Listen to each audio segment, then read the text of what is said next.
ಬ್ರೇಕ್ನ ನಂತರ 3 ಗಂಟೆ 3 ಪ್ರಶ್ನೆ ವಿಶೇಷ ನ್ಯೂಸ್ ಬುಲೆಟಿನ್ಗೆ ಮತ್ತೆ ಸ್ವಾಗತ. ಈ ಬೆಂಗಳೂರು ಮೈಸೂರು ಎಕ್ಸ್‌ಪ್ರೆಸ್ ವೇ ಒಂದಲ್ಲ ಒಂದು ಕಾರಣಕ್ಕೆ ಸುದ್ದಿಯಲ್ಲಿ ಇರ್ತಲೇ ಇರುತ್ತೆ. ಇದೀಗ ಮತ್ತೊಂದು ಸುದ್ದಿ.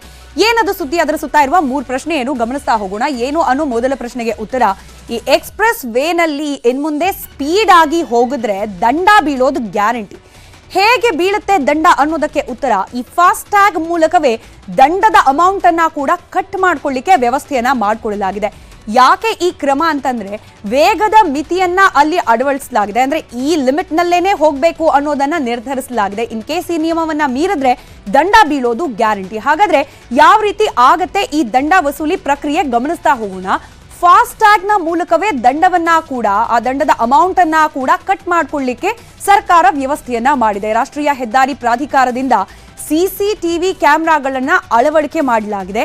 3 ಲೇನ್ಗಳಿಗೆ ಪ್ರತ್ಯೇಕವಾಗಿ ವೇಗದ ಮಿತಿಯನ್ನ ನಿಗದಿಪಡಿಸಲಾಗಿದೆ. ಒಂದೊಂದು ಲೇನ್ಗೂ ಕೂಡ 60, 80, 100 ಹೀಗೆ ಪ್ರತಿ ಗಂಟೆಗೆ ಕಿಲೋಮೀಟರ್ ಅಂತ ಹೇಳಿ ಈ ವೇಗದ ಮಿತಿಯನ್ನ ಫಿಕ್ಸ್ ಮಾಡಲಾಗಿದೆ. ಇನ್ ಕೇಸ್ ಅದನ್ನ ಮೀರಿದ್ರೆ ಟೋಲ್ನಲ್ಲಿ ಫಾಸ್ಟ್ಯಾಗ್ ಮೂಲಕವೇ ದಂಡವನ್ನ ಕೂಡ ಕಟ್ ಮಾಡ್ಕೊಳ್ಳಿಕ್ಕೆ ವ್ಯವಸ್ಥೆ ಮಾಡಲಾಗಿದೆ. ಕಡಿತವಾದ ದಂಡದ ಅಮೌಂಟ್ ನೇರವಾಗಿ ಸರ್ಕಾರದ ಖಜಾನೆಗೆ ಹೋಗುತ್ತೆ. ಟೋಲ್ ಹೋಗೋದು ಆ ರಸ್ತೆಯನ್ನ ಮೇಂಟೈನ್ ಮಾಡೋ ಕಂಪನಿಗಾದ್ರೆ ದಂಡದ ಅಮೌಂಟ್ ನೇರವಾಗಿ ಸರ್ಕಾರದ ಖಜಾನೆಗೆನೆ ಹೋಗೋ ರೀತಿಯಲ್ಲಿ ವ್ಯವಸ್ಥೆಯನ್ನ ಮಾಡಲಾಗಿದೆ. ಹಾಗಾಗಿ ಇನ್ನು ಮುಂದೆ ಟೋಲ್ ಕಟ್ತೀವಿ ಅಂತ ವೇಗವಾಗಿ ವಾಹನವನ್ನ ಚಲಾಯಿಸಿದ್ರೆ ದಂಡ ಬೀಳೋದು ಗ್ಯಾರಂಟಿ. ರಾಷ್ಟ್ರೀಯ ಹೆದ್ದಾರಿ ಪ್ರಾಧಿಕಾರ ಅಳವಡಿಸಿದೆ ಹದ್ದಿನ ಕಣ್ಣಿನ ಸಿಸಿ ಕ್ಯಾಮೆರಾಗಳನ್ನ. ಮೊದಲ ಹಂತವಾಗಿ ರಾಮನಗರ, ಮಂಡ್ಯದಲ್ಲಿ ಸಿಸಿ ಕ್ಯಾಮೆರಾಗಳನ್ನ ಅಳವಡಿಸಲಾಗಿದೆ. ಮಂಡ್ಯದ ಅಮರಾವತಿ ಬಳಿಯಲ್ಲಿ ಸಿಸಿ ಕ್ಯಾಮೆರಾ ಇದೆ. ಇನ್ನು ಮೊದಲ ಹಂತವಾಗಿ ಮಂಡ್ಯ ಪೊಲೀಸರಿಂದಲೇ ದಂಡ ವಸೂಲಿ ಮಾಡಲಾಗ್ತದೆ. ಇನ್ನು ಕೆಲ ದಿನಗಳಲ್ಲಿ ಅಭಿವೃದ್ಧಿ ಆಗಲಿದೆ ಈ ಫಾಸ್ಟ್ಯಾಗ್ ಮೂಲಕ ದಂಡ ವಸೂಲಿ ಮಾಡುವ ತಂತ್ರಜ್ಞಾನ. ಫಾಸ್ಟ್ಯಾಗ್ ನಲ್ಲಿ ಕಟ್ಟಾದ ದಂಡ ನೇರವಾಗಿ ಸರ್ಕಾರದ ಖಜಾನೆಗೆ ಸೇರುತ್ತೆ. ಇನ್ನು ಸದ್ಯಕ್ಕೆ ಈ ಬಗ್ಗೆ ಸರ್ಕಾರಕ್ಕೆ ಪ್ರಸ್ತಾವನೆಯನ್ನು ಸಲ್ಲಿಸಲಿಕ್ಕೆ ರಾಷ್ಟ್ರೀಯ ಹೆದ್ದಾರಿ ಪ್ರಾಧಿಕಾರ ಸಿದ್ಧತೆಯನ್ನ ಮಾಡಿಕೊಂಡಿದೆ. ಅತಿಯಾಗಿ ವೇಗವಾಗಿ ಗಾಡಿಯನ್ನ ಚಲಾಯಿಸಿಕೊಂಡು ಹೋಗಿ ಪದೇ ಪದೇ ಅನಾಹುತಗಳು ಆಗ್ತಾ ಇರೋದ್ರಿಂದ ಸ್ಪೀಡ್ಗೆ ಬ್ರೇಕ್ ಹಾಕುವ ಪ್ರಯತ್ನವಾಗಿ ಈ ರೀತಿಯ ಒಂದು ನಿಯಮವನ್ನ ಜಾರಿಗೆ ತರೋ ಪ್ರಯತ್ನ ಮಾಡಲಾಗ್ತಾ ಇದೆ. ಇದರ ಮತ್ತಷ್ಟು ವಿಸ್ತೃತ ವರದಿಯನ್ನ ನಮ್ಮ ಮಂಡ್ಯ ಪ್ರತಿನಿಧಿ ಸುನಿಲ್ ನೀಡಿದ್ದಾರೆ, ಕೇಳೋಣ. ಇನ್ಮುಂದೆ ಬೆಂಗಳೂರು ಮೈಸೂರು ರಾಷ್ಟ್ರೀಯ ಹೆದ್ದಾರಿಯಲ್ಲಿ ಪ್ರಯಾಣ ಮಾಡುವಂತ ಪ್ರಯಾಣಿಕರು ಸ್ವಲ್ಪ ಎಚ್ಚರವಾಗಿ ತಮ್ಮ ವಾಹನವನ್ನ ಚಲಾಯಿಸಬೇಕಾಗತ್ತೆ. ಟೋಲ್ ಕಟ್ತೀವಿ ಅಂತ ಎರ್ರಾಬಿರಿ ವಾಹನವನ್ನ ಚಲಾಯಿಸಿದ್ರೆ ನಿಮ್ಮ ಜೇಬಿಗೆ ಬೀಳುತ್ತೆ ಕತ್ರಿ. ಹೌದು, ರಾಷ್ಟ್ರೀಯ ಹೆದ್ದಾರಿ ಪ್ರಾಧಿಕಾರದ ಅಧಿಕಾರಿಗಳು ರಾಮನಗರ ಜಿಲ್ಲೆ ಹಾಗೂ ಮಂಡ್ಯ ಜಿಲ್ಲೆಯಲ್ಲಿ 2 ಕಡೆ ಸಿಸಿ ಕ್ಯಾಮೆರಾಗಳನ್ನ ಅಳವಡಿಸಿದ್ದಾರೆ. ಅದ್ರ ಭಾಗವಾಗಿ ನಾನೀಗ ಮಂಡ್ಯದಲ್ಲಿ ಏನ್ ಸಿಸಿ ಕ್ಯಾಮೆರಾ ಅಳವಡಿಸಿದ್ದಾರೆ ಅದ್ರ ಮುಂಭಾಗದಲ್ಲಿ ಇದೀನಿ. ನೀವು ದೃಶ್ಯದಲ್ಲಿ ಈಗ ಗಮನಿಸಬಹುದು, ಈ ಒಂದು ಜಾಗ ಅಂದ್ರೆ ಬೆಂಗಳೂರಿನಿಂದ ಮಂಡ್ಯಗೆ ಅಂದ್ರೆ ಮಂಡ್ಯ ಎಂಟ್ರಿಯನ್ನ ತೆಗೆದುಕೊಳ್ಳುವಂತಹ ಸಂದರ್ಭದಲ್ಲಿ ಈ ಒಂದು ಕ್ಯಾಮೆರಾಗಳನ್ನ ಅಳವಡಿಸಲಾಗಿರುವಂತದ್ದು. ಅಂದ್ರೆ ಏನು ನೀವು ನೋಡ್ಬೋದು, ಬೋರ್ಡ್ ನಲ್ಲಿ ಹಾಕಿದ್ದಾರೆ 3 ಲೈನ್ಗಳಿಗೆ 3 ರೀತಿಯಾದಂತಹ ಸ್ಪೀಡ್ ಲಿಮಿಟ್ ಗಳನ್ನ ಹಾಕಿರುವಂತದ್ದು. ಅಂದ್ರೆ ಮೊದಲನೇ ಏನು ಲೈನ್ ಏನಿದೆ ಆ ಲೈನ್ಗೆ 60 ಕಿಲೋಮೀಟರ್ ಸ್ಪೀಡ್ ಇರುವಂತದ್ದು. ಹಾಗೆ ಎರಡನೇ ಲೈನ್ ಏನಿದೆ ಆ ಎರಡನೇ ಲೈನ್ಗೆ 80 ಕಿಲೋಮೀಟರ್ ಸ್ಪೀಡ್ ಇರುವಂತದ್ದು.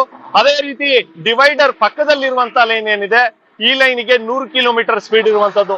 ಈ ಜಾಗದಲ್ಲಿ 3 ಕ್ಯಾಮೆರಾಗಳನ್ನ ಅಳವಡಿಸಲಾಗಿದೆ. ಅಂದ್ರೆ 3 ಲೈನಿನಲ್ಲಿ ಏನು ವಾಹನಗಳು ಹೋಗ್ತವೆ ಆ ವಾಹನಗಳ ದೃಶ್ಯವನ್ನ ಆ ಒಂದು ಸಿಸಿ ಕ್ಯಾಮೆರಾದಲ್ಲಿ ಸೆರೆ ಹಿಡಿಯುವಂತದ್ದು.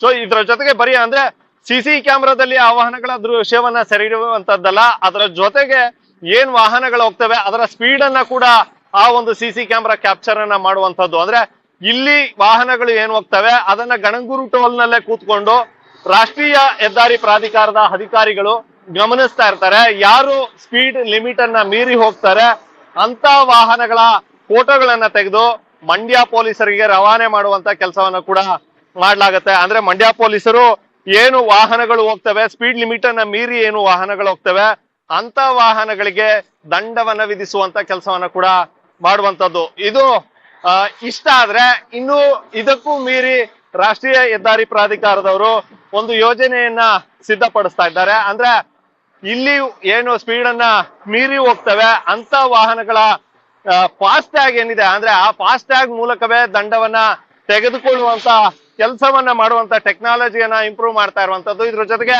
ನೇರವಾಗಿ ಇಲ್ಲಿಂದ ಕಟ್ಟಾದಂತ ದಂಡ ಕರ್ನಾಟಕ ಸರ್ಕಾರದ ಖಜಾನೆ 2ಗೆ ಹೋಗುವಂತೆ ಒಂದು ಟೆಕ್ನಾಲಜಿಯನ್ನ ಅಭಿವೃದ್ಧಿ ಪಡಿಸ್ತಾ ಇರುವಂತದ್ದು. ಈ ನಿಟ್ಟಿನಲ್ಲಿ ಈಗಾಗಲೇ ರಾಷ್ಟ್ರೀಯ ಹೆದ್ದಾರಿ ಪ್ರಾಧಿಕಾರದ ಅಧಿಕಾರಿಗಳು ಈಗಾಗಲೇ ಪ್ರಸ್ತಾವನೆಯನ್ನ ಸಲ್ಲಿಸಿದ್ದೀವಿ ಎನ್ನುವಂತ ಮಾತುಗಳನ್ನ ಹೇಳ್ತಾ ಇದ್ದಾರೆ. ಇನ್ನು ಮುಂದೆ ಏನು ದಶಪಥ ಹೆದ್ದಾರಿಯಲ್ಲಿ ಪ್ರಯಾಣವನ್ನ ಮಾಡ್ತಾರೆ ಅವರು ಸ್ವಲ್ಪ ಎಚ್ಚರವಾಗಿ ವಾಹನವನ್ನ ಚಲಾಯಿಸಬೇಕಾಗತ್ತೆ. ಅವರಿಗೆ ಗೊತ್ತಿಲ್ಲದಂತೆ ಸ್ಪೀಡ್ ಲಿಮಿಟ್ ಅನ್ನ ಮೀರಿದ್ರೆ ಅವರ ಫಾಸ್ಟ್ಯಾಗ್ ಮೂಲಕವೇ ದಂಡ ಕಟ್ಟಾಗಿ ಸರ್ಕಾರದ ಖಜಾನೆ ಸೇರುತ್ತೆ. ಮಂಡ್ಯದಿಂದ ಸುನಿಲ್ ಗೌಡ, ನ್ಯೂಸ್ 18. ಇದು ಇವತ್ತಿನ 3 ಗಂಟೆ 3 ಪ್ರಶ್ನೆ. ನೋಡ್ತಾ ಇರಿ ನ್ಯೂಸ್ 18, ಜಾಲ ನಮ್ಮದು, ಬಲ ನಿಮ್ಮದು.